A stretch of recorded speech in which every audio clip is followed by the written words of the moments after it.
like at following instructions.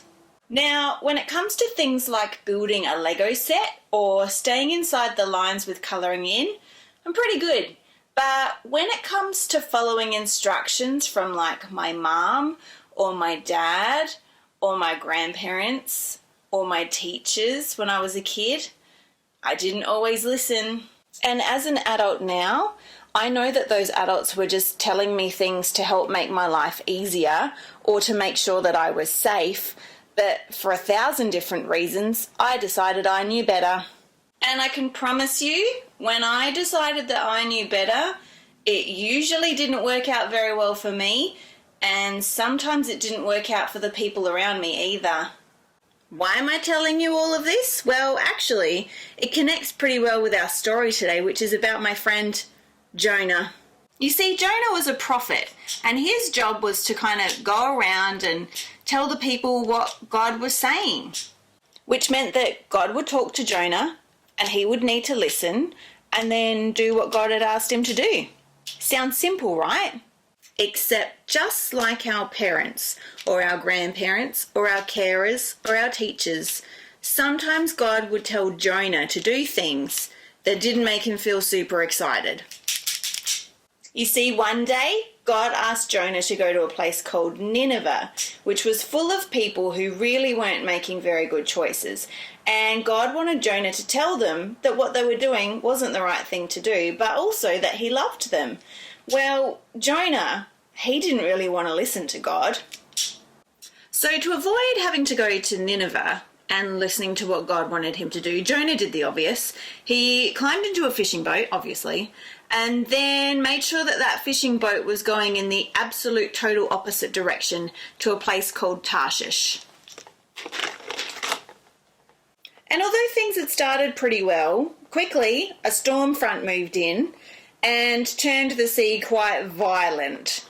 The fishermen became pretty angry at Jonah. They concluded that the storm must be his fault because before Jonah had gotten onto the boat, everything was fine. But as soon as he was on the boat, this huge storm front had happened. So Jonah fessed up and he said, "Look, I haven't really followed God's instructions. This is probably my fault. So I think it's best if I just jump overboard."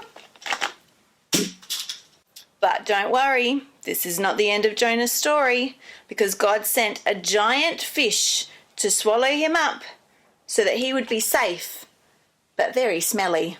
Jonah sat inside the giant fish's tummy for 3 days and 3 nights. That's a long time in a very smelly place. But God knew exactly where Jonah was, even if he felt a little bit lost. And soon enough, God made sure that the giant fish spat Jonah safely onto the shore. Jonah knew that he hadn't listened to God, and he knew that the right thing for him was to go to Nineveh. So off he went, and he told the people there about God, and how God loved them, and how God wanted them to make good choices. And that's what they did. I really like the story of Jonah because it reminds me that God knows best, and that he asks us to do big, brave things, and sometimes they're not the things that we want to do.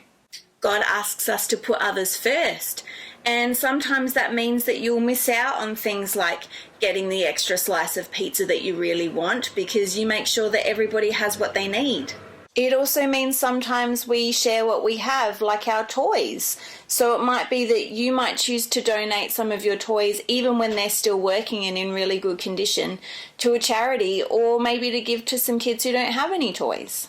It could mean when you're at school doing things like choosing not to play soccer, which might be your favourite activity at recess or lunchtime, to spend time with someone who feels a bit lonely and might like to do something more like drawing or reading.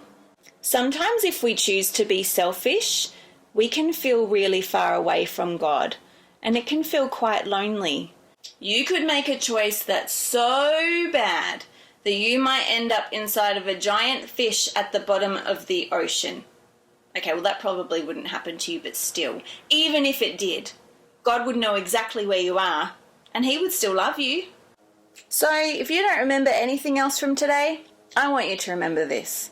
God loves you, he knows exactly where you are, and he wants you to make great choices.